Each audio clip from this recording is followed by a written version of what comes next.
ပရိသတ်များအားလုံးပဲမင်္ဂလာပါခင်ဗျ Football King ကနေပြန်လည်ပြီးတော့ကြိုဆိုလိုက်ပါတယ်ပရီးမီးယားလိမှာဆိုထုံးစံလုံးဖြစ်နေခဲ့တဲ့မန်ယူသင်းရဲ့မယိုးနိုင်တဲ့ရှုံးပွဲတစ်ပွဲမန်ယူသင်းအတွက်တော့ရှုံးပွဲတွေကထုံးစံလုံးဖြစ်နေခဲ့တာဖြစ်ပြီးမယိုးနိုင်အောင်ပဲမြေတွေ့နေခဲ့ရတာဖြစ်ပါတယ်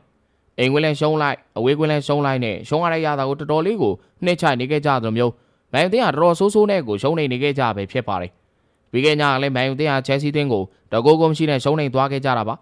ချယ်ဆီသင်းအတွက်ကတော့မန်ယူကိုနိုင်ရခဲ့တာချန်ပီယံလိဝင်တနေရာအတွက်မျောလင်းချက်တွေပို့ပြီးတော့ရှင်သန်သွားခဲ့ကြသလိုဖြစ်သွားခဲ့ပါတယ်ပရီးမီးယားလိပွဲစဉ်ပြီးဆုံးမှုတစ်ပွဲလိုရောက်ရှိနေပြီဖြစ်ပေမဲ့ချယ်ဆီသင်းကတော့နောက်ဆုံးပွဲစဉ်ဒီဘိုလီပွဲတစ်ပွဲလိုထားပြီးတော့ကစားပြီးပရီးမီးယားလိနိုင်ပွဲလိုအပ်နေခဲ့ကြလည်းဖြစ်ပါတယ်ပြီးခဲ့တဲ့ညကစားခဲ့တဲ့ပရီးမီးယားလိပွဲစဉ်မှာမန်ယူကယူရိုပါလိပွဲစဉ်ကစားဖို့ရှိသလိုပရီးမီးယားလိမှာအမှတ်မလိုတော့ဘူးဆိုပေမဲ့သူတို့တွေကချယ်ဆီကိုတော့ပျက်စီးအောင်ဖျက်ဆီးဖို့အတွက်ပြင်ဆင်လာခဲ့ကြတော့မြင်တွေ့ခဲ့ရပြီးတော့ကန်ကောင်းလို့သာအနိုင်သုံးမှတ်ရသွားခဲ့ကြတာဖြစ်ပါတယ်ပြောရရင်တော့အဆိုပါပွဲစဉ်မှာမန်ယူသင်းကစောစီစီဦးဆောင်ကိုစတင်ပြီးတော့ရသွားခဲ့ကြတာပါ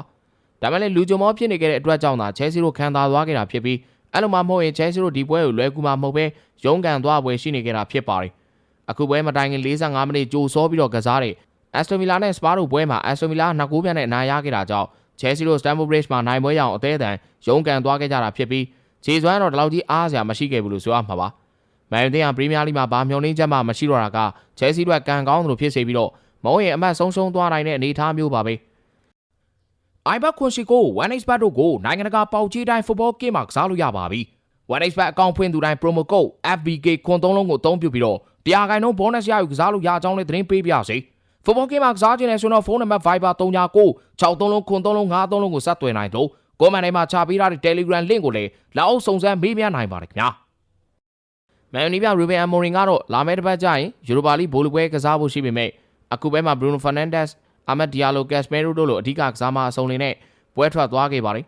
ချယ်ဆီကစားမတွေကဆိုရင်စိတ်များတဲ့ပုံပေါက်နေလို့ပွဲကို control လုပ်ဖို့အောင်ဆိုင်နေကြကြောင်းအစောပိုင်းမိနစ်တွေမှာမန်ယူတင်းရဲ့ဖိအားပေးခြင်းနဲ့ရင်ဆိုင်သွားခဲ့ရပါသေးတယ်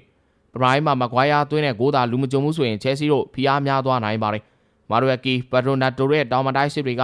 အားစရာမရှိဘဲ54ဂိုးထိခွင့်ပြုထားခဲ့ရတဲ့မန်ယူသင်းရဲ့ခံစစ်ကိုတော့မှထိထိရောက်ထိုးပေါက်နိုင်ခဲ့ကြခြင်းမရှိပါဘူးအသင်းကောင်းဆောင်ရီဂျိန်းကတော့ပုံစံကောင်းတွေပြသနိုင်ခဲ့ပြီးတော့ပန်နယ်တီအေရီယာထိပ်ကနေသူ့ရဲ့အပိုင်ကန်ချက်ကတိုင်ထီသွားလို့နစ်နာခဲ့ရပါတယ်